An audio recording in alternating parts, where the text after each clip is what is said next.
Hello friends, welcome to Ravi channel. இன்னைக்கு வீடியோவில் நம்ம என்ன பார்க்க போகிறோம்னா, ஆக கல்யாணம் சீரியலோட இந்த வார ப்ரோமோ பார்க்க போகிறோம். நம்ம சேனலுக்கு புதுசாக வந்திருந்தீங்கன்னா மறக்காமல் சப்ஸ்கிரைப் பண்ணிக்கோங்க. இந்த வார ப்ரோமோவில் என்ன காமிச்சிருக்காங்கன்னா, மகாவை கூட்டிகிட்டு வரதுக்காக போயிருக்கிற ராஜலட்சுமி திரும்பி வருவாங்களா அப்படின்னு சொல்லிட்டு மகாவோட வருவாங்களான்னு வெயிட் பண்ணிகிட்டு இருக்காங்க. இந்த டைம் பார்த்தீங்கன்னா யாருமே மகாலாம் வராது அப்படிங்கிற மாதிரி சொல்லிட்டு தேவி அவங்ககிட்ட பேசிகிட்டு இருக்காங்க. அதாவது மகாவுக்கு ஆப்போசிட் கேங். இந்த டைம் பார்த்தீங்கன்னா கூட்டிகிட்டு வர போன ஐஸ்வர்யா முன்னாடி வந்திருக்காங்க.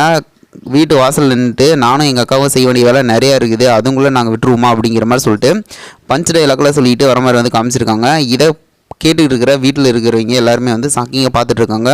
ஐஸ் மட்டும் வந்துட்டு இருக்குது, அவங்களா வரலையே அப்படிங்கிற மாதிரி சொல்லிட்டு பார்த்துட்டு இருக்காங்க. கரெக்டாக பார்த்தீங்கன்னா மகா அவங்க அத்தை ரெண்டு பேரும் வந்து ஒரு காரில் வந்து இறங்குற மாதிரி வந்து காமிச்சிருக்காங்க. இறங்கி நடந்து வந்துட்டு இருக்காங்க. இந்த டைம் பார்த்திங்கன்னா அவங்க தேவி இவங்களாம் என்ன யோசிச்சுட்டு இருக்காங்கன்னா, வரமாட்டான்னு நினச்சா எப்படி வந்தா அப்படிங்கிற மாதிரி சொல்லிட்டு ஷாக்கிங்காக பார்த்துட்டு இருக்காங்க. அது மட்டும் இல்லாமல் அவங்க தாத்தா பாட்டி, அதாவது சூரியோட தாத்தா பாட்டி ரொம்ப ஹாப்பியாக பார்த்துட்டு இருக்காங்க. அப்பா மகா வந்துடுச்சு, இனிமேல் பரவாயில்ல அப்படிங்கிற மாதிரி சொல்லிட்டு.